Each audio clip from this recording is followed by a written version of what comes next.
A próxima palestrante, doutora Rose Ramires, diretora da CRF do Estado de São Paulo. Oi, pessoal, já falamos de manhã. Boa tarde, que eu não vim aqui. Obrigada, Ellen, mais uma vez, Henrico, pela oportunidade e a todos presentes. Bem, já falaram tanto, né? A minha responsabilidade agora aumenta. Bem, tudo que foi falado até aqui, a gente muitas vezes passa despercebido, porque não acontece conosco. Quando a Ângela disse, olha, o que vocês querem? Nós falamos árvores, calçadas largas, nós não falamos nem água, nem energia, porque a gente tem. Agora, aquele que não tem, é a primeira coisa que ele vai falar. Muito bem, eu vou falar sobre distritos industriais. Por favor, você pode passar? Distritos industriais é um tema palpitante, porque existiu uma polêmica, se era possível ou não, mas eu estou aqui menos para aclarar e mais para levantar o debate. E a gente vai tratar um pouquinho de uma série de assuntos até nós chegarmos no cerne dessa questão. Pode passar, por favor. Eu sou Rose Ramires, advogada. Eu sou membro da equipe multidisciplinar Ramires Regularizações. Eu sou diretora estadual da CRF São Paulo, membro da Adnotare, e nós trabalhamos com muito orgulho, com muito amor e com muita realização. Nosso trabalho é de muita realização. Mais um, por favor.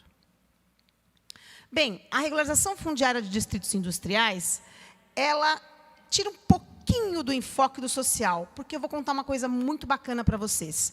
Aqui eu já vi que nós temos ente público, nós temos aqui pessoas que trabalham com regularização fundiária, técnicos, operadores, e eu sei que também aqui nós temos a população. E nós sabemos que o trabalho de regularização fundiária ele é gratificante porque ele é rentável. E a gente não tem nenhuma vergonha de falar que ele é rentável porque ele é um trabalho com propósito. Eu levo a regularização fundiária, eu levo o urbanismo, eu levo a dignidade, mas no final do dia, a gente tem condições de saber que esse trabalho foi lucrativo. Mais um, por favor. Mas por onde começar? Antes de eu falar dos distritos industriais, seja município, seja você um profissional que quer trabalhar com REURB, onde você vai começar? Sendo município, a nossa vice-presidente Marcela deu as dicas no começo, você mapeia a sua cidade, você levanta as áreas que elas são irregulares, você notifica, sim, aqueles núcleos que são E. Afinal, o que é núcleo E, o que é núcleo S? Núcleos S são formados por população baixa renda, assim considerados até 5 salários mínimos. E os núcleos E são formados por população não baixa renda, acima de 5 salários mínimos. Vejam, a questão de S ou E é simplesmente matriz de dinheiro. Quem vai pagar a conta? Quem vai pagar o registro? Quem vai pagar a obra de urbanismo? É por isso que existe essa classificação. E aí é que a gente vê que todo mundo quer ser S na hora de pagar a conta, mas todo mundo quer ser E na hora de você poder ter a sua facilidade de acesso. Porque, olha, muitos municípios não deixam a população S contratar um profissional particular, seja ele técnico ou advogado. Como disse a doutora Ellen, a gente bate nisso porque é errado. O próprio decreto traz essa possibilidade. Por quê? Só porque ele é S, ele não pode pagar? Se ele encontrar um profissional que faça direito e que ele possa pagar, ele tem que ter acesso. Então, essa diferenciação ela é importante para o município quando ele mapeia a cidade dele, porque quando ele achar um núcleo E, ele tem o poder de notificar, intimar, notificando, né, ele fazendo um decreto de notificação, ou ele simplesmente notificando, para dizer assim, ó, você tem 30 dias para você promover essa REURB. Se vira, acha um profissional, eu não tenho nada a ver com isso. Por quê? Porque é prerrogativa dele para o núcleo que pode se pagar promover a regularização, sob pena de improbidade administrativa por renúncia de receita. Já o profissional que quer começar a trabalhar, o que ele tem que fazer? Como já dissemos aqui largamente, procura o município, pergunta, você já tem as áreas mapeadas? Converse com os corretores da sua localidade ou de onde você quer atuar, porque melhor do que eles, dificilmente você vai ter alguém que conheça na prática aquele núcleo. Porque você se iluda ou não, as casas são vendidas mesmo irregulares. Os contratos de gaveta existem, então esse corretor vai conseguir te ajudar. faça network, entre em comunidades como é a CRF, você ali vai conseguir altas dicas de como começar a atuar nesse mercado. Mais uma, por favor. Mas, seja município, seja o profissional, precisa pensar fora da caixa.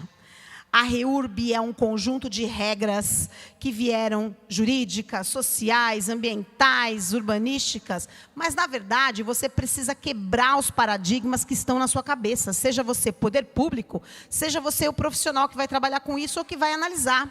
Por quê? Gente, a gente tinha o que de regularização fundiária? Somente a Lei 11.977. Que era a lei, a primeira Minha Casa Minha Vida, que depois foi substituída pela Casa Verde e Amarela, que agregou alguns outros pontos, e agora novamente rebatizada de Minha Casa Minha Vida, que manteve tudo de bom que tinha no Casa Verde e Amarela, também a importância das novas habitações, e congregou, somando a regularização fundiária. Então, a regularização fundiária é uma verdade, ela existe. Só que é o seguinte, eu tinha no passado muitas restrições.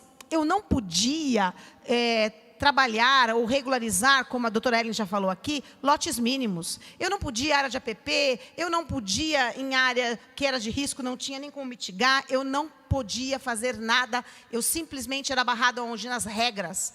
Os municípios muitas vezes faziam, como aconteceu em João Pessoa, logo que saiu a 11.977, eles regularizaram todo um conjunto habitacional, chegou na hora do registro, não é parcelamento do solo, não cabe na Lei 6766. Por quê? Porque a Lei 6766, que é a de parcelamento do solo, que ela ainda está em vigor para situações novas, ela só prevê 2 situações de parcelamento.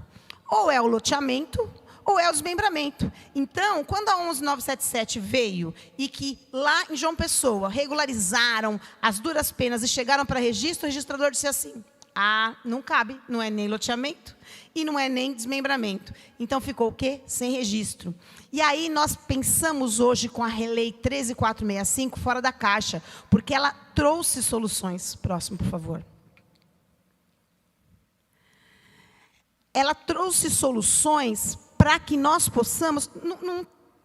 Tem um antes desse? Não, é esse mesmo. Exato, então é ele mesmo.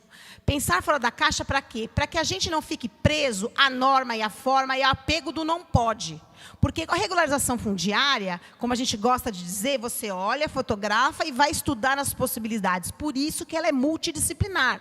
Por isso que você, advogado, precisa do engenheiro, do técnico, do topógrafo, do arquiteto, do urbanista, do assistente social que vai lá cadastrar.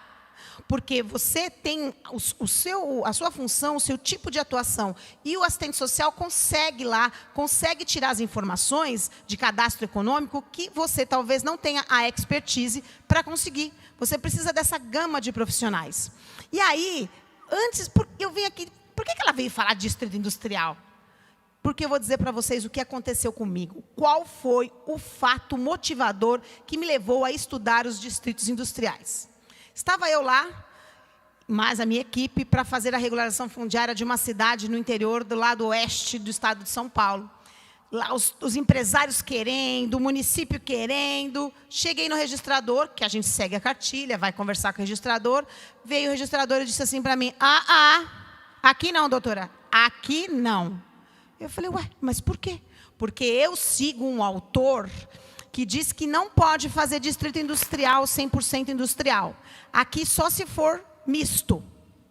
Aquilo doeu no meu coração, porque primeiro a lei não diz.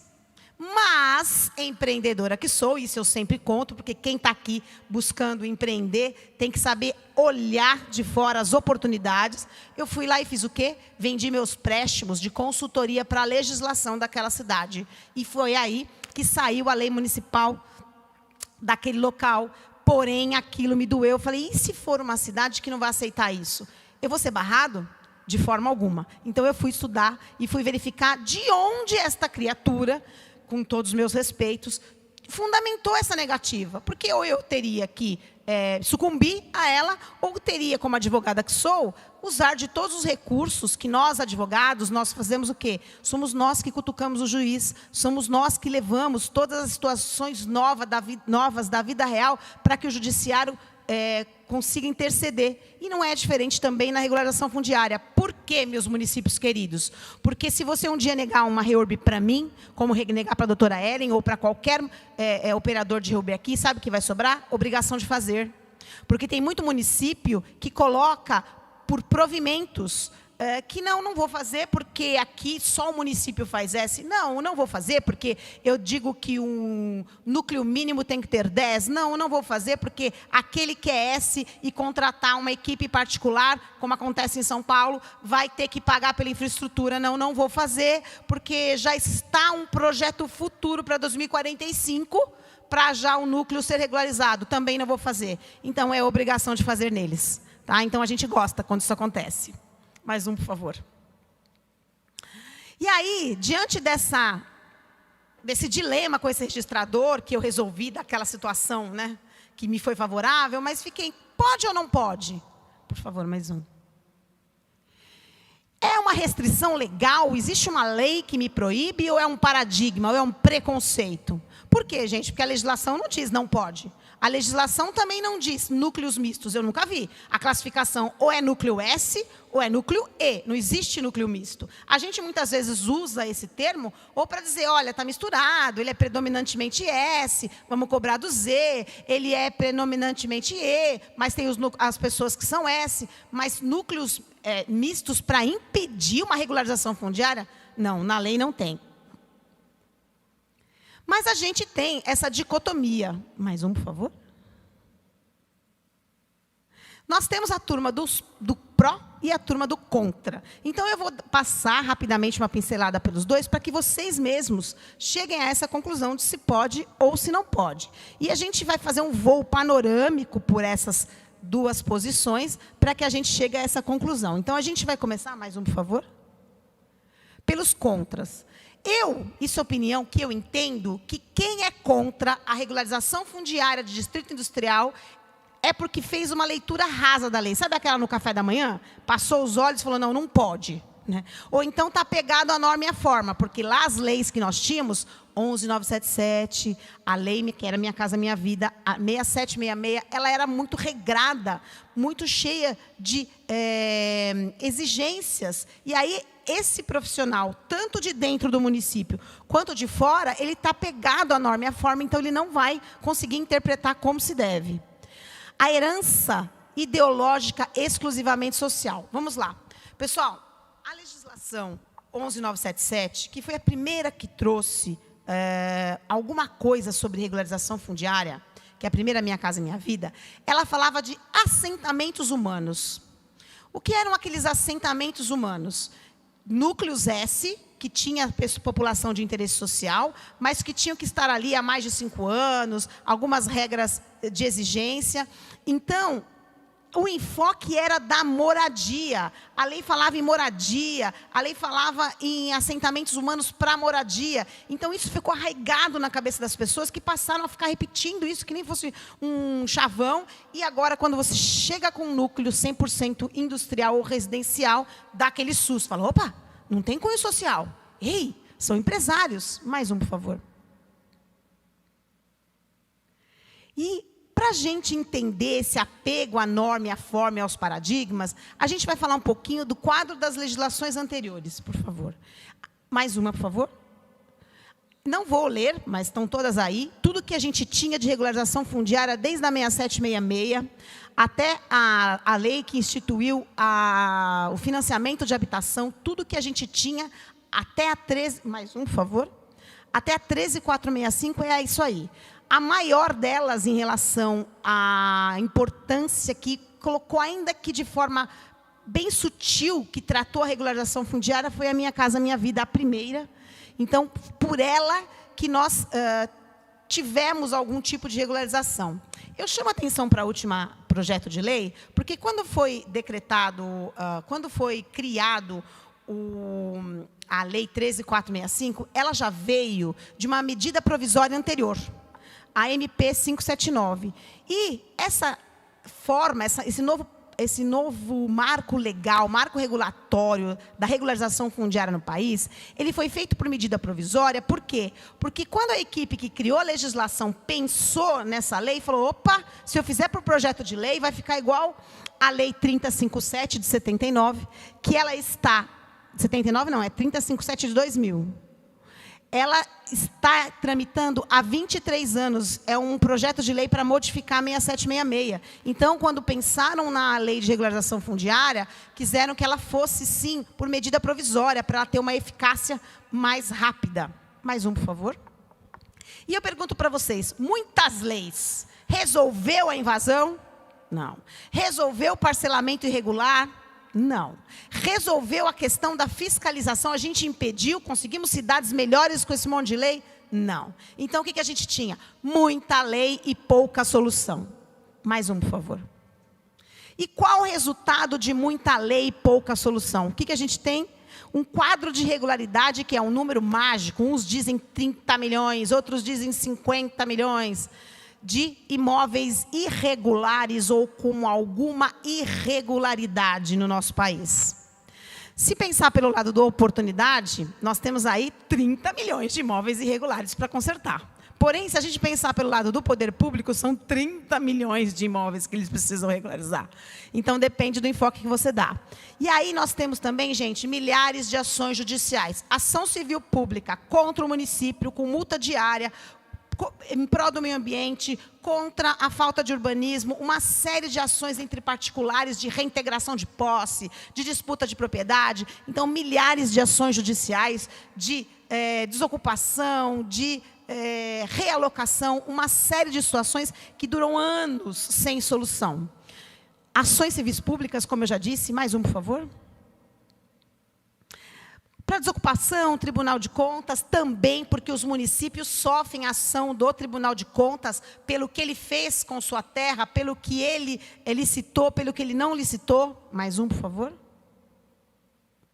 E aí, a gente tem, nos prós, toda aquela situação, quem é a favor, né, daquela situação de só regulariza núcleos mistos, pense em tudo isso. No paradigma, nas leis anteriores, nessa questão de ação civil pública, está tudo na cabeça. Ai, eu não vou mexer com essa regularização, não, porque o promotor não vai deixar, o Ministério Público vai reclamar.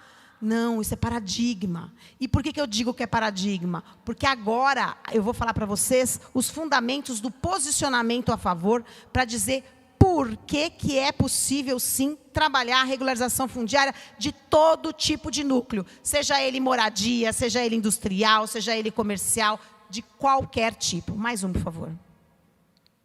Muito bem. Núcleos mistos não existe na legislação, eu acabei de dizer para você, porque essa classificação é mera matriz de responsabilidade. Uma questão que está na lei diz assim, núcleos S ou E. Unidades não residenciais serão, por essência, classificadas como E. Ou seja, no núcleo de moradias, se eu tiver uma empresa, mesmo que aquele núcleo for S, essa empresa vai ser classificada como E. Ou seja, ela vai lá no registro final pagar pelos emolumentos e pelo registro. Mais um, por favor.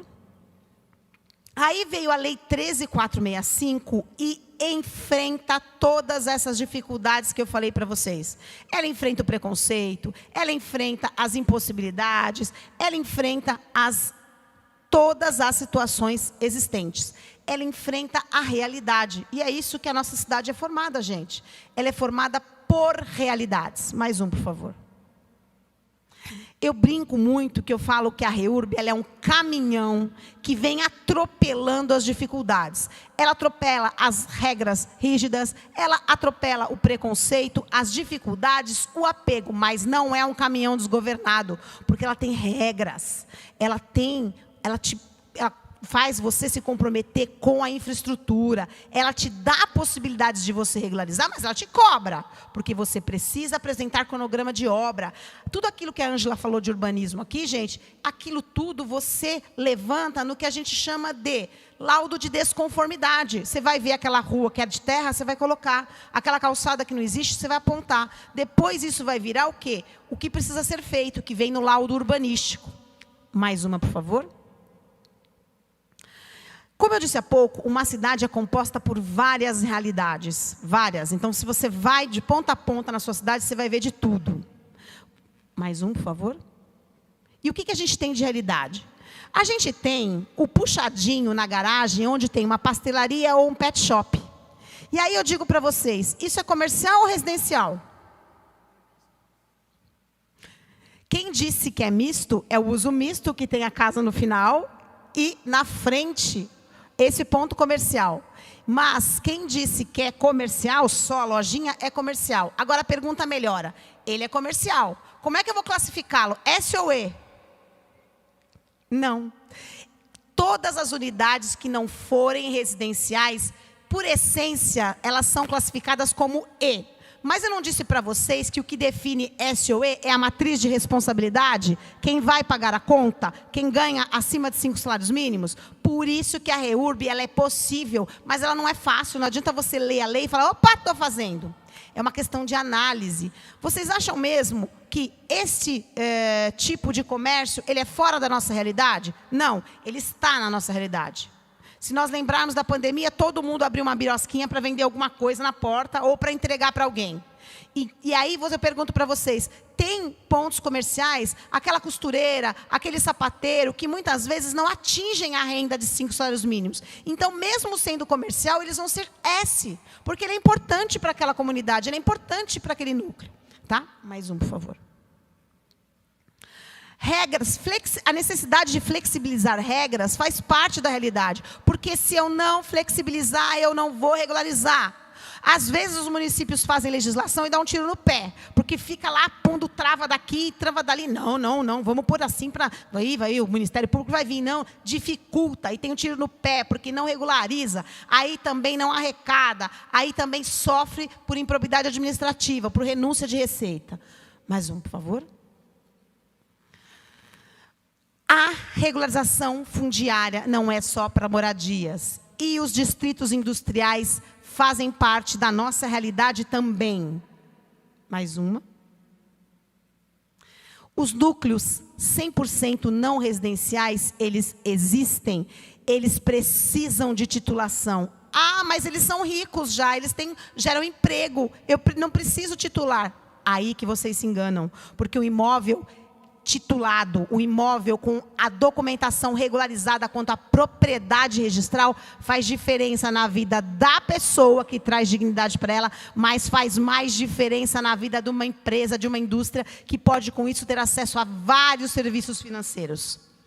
Mais um, por favor. A função social da cidade faz parte da realidade, gente. A função social da cidade, ela é uma situação em que a gente analisa tudo o que você tem. Você não tem só moradia, você não tem só indústria, você tem parque, você tem áreas de lazer, você tem centros de convenções.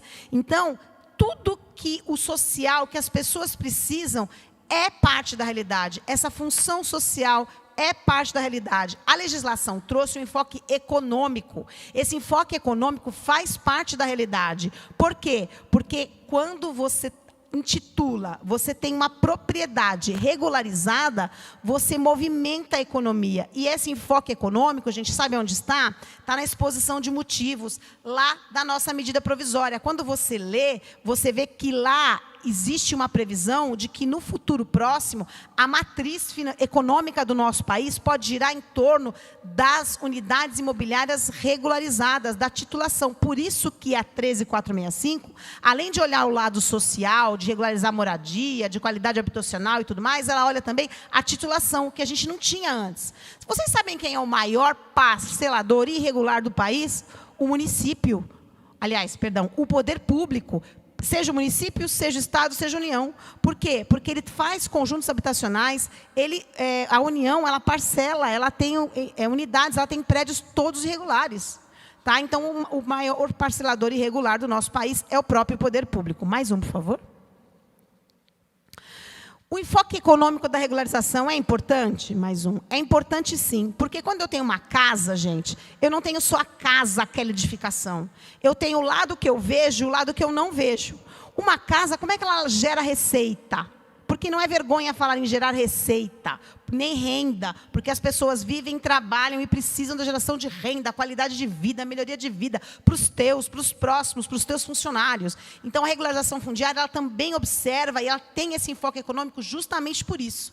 Quando você tem um imóvel, ele tem o quê? Qual é a fonte de receita que você tem? Alugar. Certo? Você aluga esse imóvel, ele vira receita. Só que existe um patrimônio oculto, que não é a parede que você vê, que também pode gerar receita e pode gerar renda. Um imóvel regularizado, ele pode fazer garantia para você conseguir um empréstimo, um financiamento por dinheiro mais barato, por juros menores. Então, você tem toda uma gama de capital oculto desse imóvel. Mais um, por favor. A propriedade, como eu disse aqui, ela não é só teto. Ela tem uma propriedade oculta, geradora de capital. E capital é dinheiro? Não. Capital é quando eu, com aquilo que eu tenho, consigo produzir receita e riqueza. Então, se eu consigo produzir receita e riqueza, que ela dissemina, aí eu tenho um capital.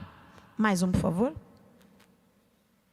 Muito bem. Quando eu regularizo os imóveis, o que acontece? Eu tenho os produtos financeiros diretos, que são os empréstimos, e eu tenho as garantias, as hipotecas. Eu posso, com esse dinheiro, investir em treinamento, em melhoria do meu negócio. Eu posso fomentar a economia, contratar mais um funcionário. Mais um, por favor. A função social da propriedade, ela traz, como eu já disse, esse enfoque econômico, porque eu vou produzir frutos e mais gente vai ser beneficiado. E o poder público também, porque o poder público, gente, precisa de dinheiro para fazer a melhoria. Ele precisa de dinheiro para poder levar a escola, levar a creche. E sem dinheiro, como é que ele vai conseguir planejar o próximo ano? E sem olhar para o município e ver que as áreas irregulares podem ser geradoras de receita com a regularização, é uma forma de você conseguir movimentar a economia e ter o seu patamar de gastos aumentado. Porque os municípios têm um patamar de gastos que eles têm que respeitar. Mas, para que eu possa gastar mais, eu tenho que arrecadar mais. E a regularização fundiária é um fomento dessa economia. Muitos municípios batem lá nos governos estaduais e federais e dizem assim, não tenho dinheiro, mas tem sim. Olha lá, quantos núcleos você tem irregular. Quantas unidades podem ser geradoras de impostos? Ah, mas o IPTU de área social não é cobrado, só que a gente tem outros. A gente tem o ISS. Ou vocês acham que as empresas não funcionam, não abrem, não têm demanda? Tem o ISS. Nós temos também outros impostos, como, por exemplo, o imposto de transmissão, porque o primeiro registro você não vai pagar o ITBI, mas os próximos registros você vai. E você também tem imposto de transmissão, de causa-mortes ou doação. São impostos que, na arrecadação, fazem diferença para o município. Mais um, por favor. Vantagens da formalização não é simplesmente ter escritura registrada. É poder ter alcance a esse crédito mais barato, ao fomento da economia, a um capital de giro, se eu precisar. Muitas empresas que quebraram na pandemia, se tivessem um imóvel regularizado, seja ela pequeno ou grande, poderiam sim ter usado como garantia o seu imóvel para conseguir um sopro de vida durante aquele período tão recessivo para todos nós. Mais um, por favor. Que diferença faz isso para a economia? Ah, uma indústria regularizada. Que diferença faz? O que a REURB tem com isso? Por que a REURB de distritos industriais é importante? Mais um, por favor. Gente, segundo dados da ONU de 2009, o Brasil é o 10º parque industrial do mundo. Isso são milhares de empresas. E aí, mais um, por favor. Nós temos os números mágicos do Ministério das Cidades, que era, e agora voltou de novo, mais de 50% dos imóveis comerciais e residenciais são irregulares. Aí eu pergunto para vocês, vocês acham mesmo que aqueles milhões de empresas do 10º lugar do parque industrial do mundo são todos regulares? Todas as indústrias estão no terreninho ou na edificação regularizada? Claro que não. E aí eu pergunto para vocês, já imaginaram o tamanho desse mercado para quem trabalha com regularização fundiária? Já imaginaram o quanto de receita isso pode gerar para os cofres públicos? Mais um, por favor. E para apimentar esse debate, por que surgiram esses distritos? Ora, eles têm dinheiro, são empresas, por que elas compraram imóveis irregulares? Tem um fator histórico. Com a Constituição de 1988, nós tivemos um boom de incentivos fiscais. Os municípios passaram a poder legislar sobre os seus tributos. Então, o que eles fizeram? Aquela guerra fiscal começou, porque eles precisavam fomentar a economia, a industrialização, a geração de empregos. Então, o que fizeram? Começaram a dar descontos nos impostos e até não cobrar por um período, desde que a empresa se fixasse ali no perímetro da sua cidade, gerasse empregos. Mas todo mundo estava fazendo isso. E aí os municípios inovaram. O que eles fizeram? Eu vou fazer mais por você. Empresário vem aqui, traz o seu parque industrial, se estabelece aqui, que eu te dou a terra. Eu te dou o terreno e você constrói, você edifica, mas na contraprestação você vai me gerar 50 empregos e tem que ficar aqui por 5, 10 anos. E as empresas foram. Muitos municípios tinham área pública a dispor, mas muitos não tinham. Então, o que era feito? Eu fazia uma desapropriação de uma área particular, eu cedia para esses empresários que edificavam, que ali se estabeleciam, que geravam empregos, que continuam gerando empregos, que arrecadavam impostos, mas eu, na hora de regularizar a matrícula, não podia. Porque, para eu poder regularizar um imóvel, por exemplo, de desapropriação, eu tenho que ter quitado o débito dessa desapropriação ao proprietário, e, normalmente, o município levava anos para pagar. E agora, acabei de pagar, vamos regularizar, chega no registro de imóvel, já não dá mais. Porque a lei de hoje já não permitia mais, porque eu já não tenho mais área institucional, porque eu não atendo a área ambiental. E aí fica esse monte de distritos industriais, país afora, irregular. Mais um, por favor. Já imaginaram o tamanho desse mercado Brasil afora? Todo mundo conhece um distrito industrial, passou por algum distrito industrial e percebe, diante desses dados que eu dei, que é um mercado muito promissor. Mais um, por favor. Os distritos industriais, gente, eles, quando regulares, eles conseguem todos os benefícios que eu já disse desse capital oculto para vocês. Mais um. Mas, quando ele não consegue, o que ele tem ali? Ele tem um capital morto. Ele só tem o prédio. Ele só pode correr por si mesmo. E quando ele está com tudo direitinho, ele tem as garantias, os recursos para fomentos. E todos esses benefícios são a favor de quem? Do próprio município, do trabalhador, do empresário. Mais um, por favor. Mas, tá bom, você já falou que eu vou conseguir empréstimo, que eu vou conseguir dinheiro mais barato, mas é só isso? Não. Muitas vezes, uma unidade comercial, como uma loja de tintas, por exemplo, que a Ellen até falou do projeto que de pinturas e tal, mas, assim, a loja de tinta está muito na minha vida pessoal, enfim. Mas, uma loja de tinta, quando ela quer vender, ela tem que comprar de quem? Do distribuidor de tintas. Porém, ela pode conseguir comprar da fábrica, desde que ela consiga comprovar que ela vai poder vender, que ela tenha como pagar, mas não é só isso. Nesse mercado em específico, algumas dessas empresas grandes, elas exigem que o comerciante dê o imóvel dele em garantia dessa transação comercial. Ele está penhorando a casa dele? Aliás, ele está hipotecando a casa dele? Não. Ele está dando empréstimo? Não. Ele está dando como garantia. Ai, mas o comerciante vai fazer isso? Vai. Porque lá no final do ano, os milhões que ele vai conseguir economizar valem a pena. Mas se ele tiver com o imóvel dele irregular, ele vai conseguir? Não vai. Então, é também uma forma de movimentar e facilitar as operações comerciais. Mais um, por favor.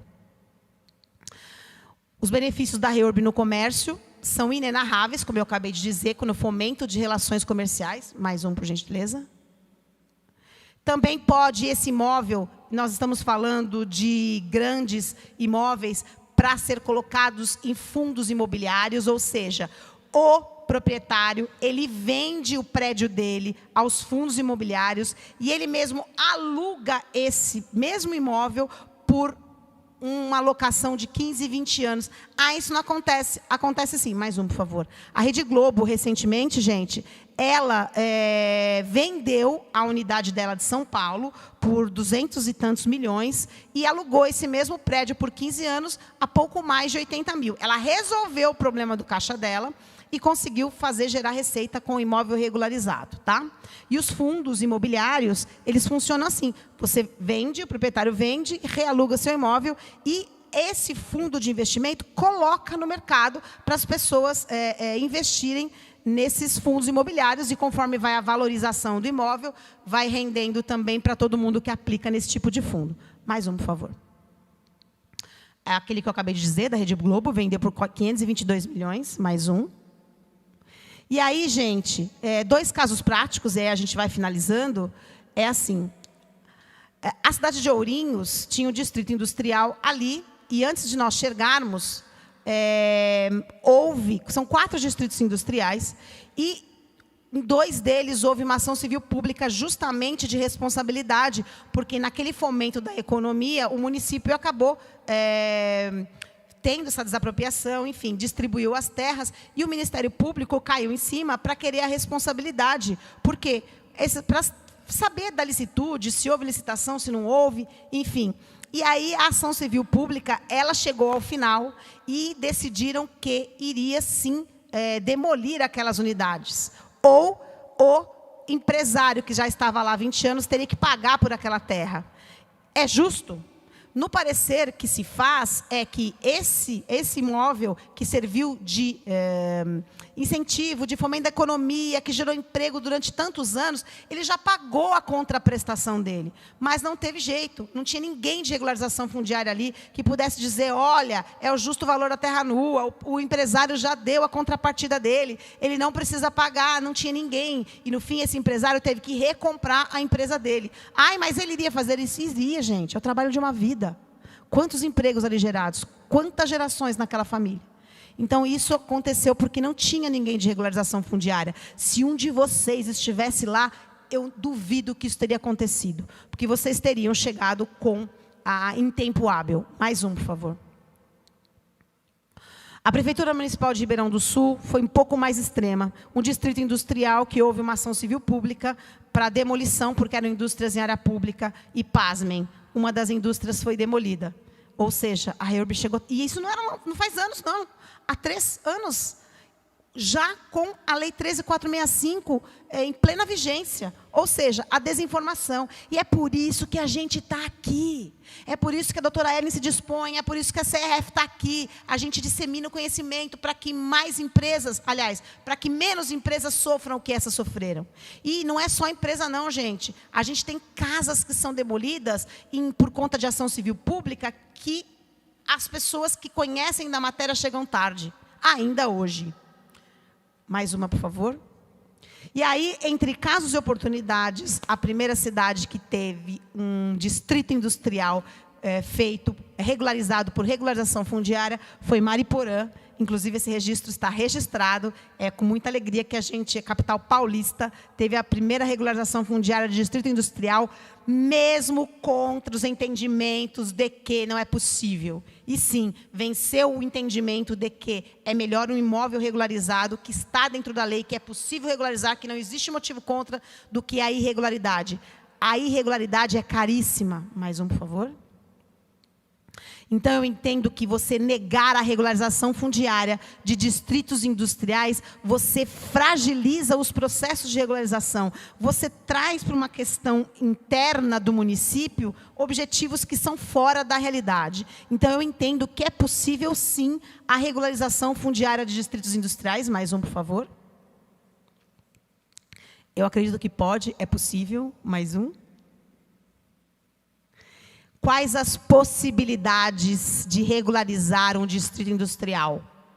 Mais um, por favor. Na REURB você tem oportunidades, seja para o S, seja para o E, seja poder público, seja para aquele que precisa da sua regularização, seja para o profissional. Mais um, por favor. E quais são essas possibilidades que ninguém conta? E que bom que o nosso público hoje é seleto, porque isso é quase um segredo de Estado. A regularização fundiária, gente, você tem quase 30 milhões, você tem cerca de 30 milhões de imóveis regulares, e quem trabalha com regularização fundiária, ele tem possibilidade de atingir até 6 dígitos com uma única regularização fundiária. E isso ninguém faz milagre, é porque é um trabalho em escala.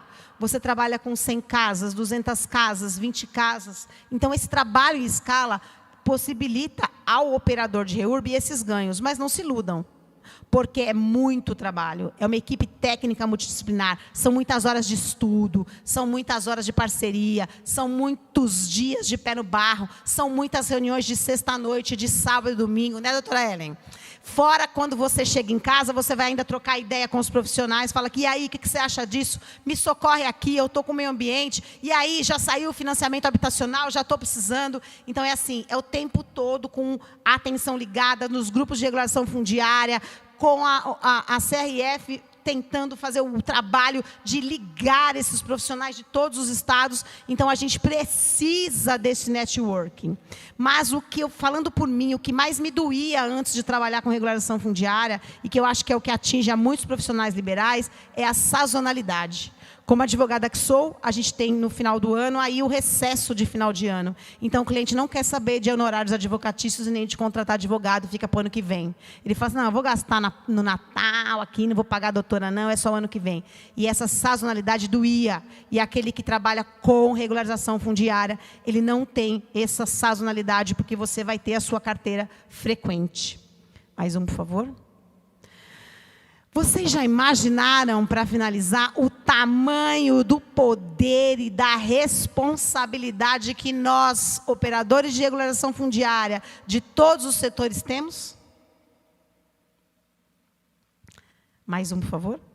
E aí eu finalizo com os meus contatos. Agradeço a oportunidade de vocês e espero que tenha sido bem produtivo e que vocês colham frutos da regularização fundiária em todos os lados. Obrigada.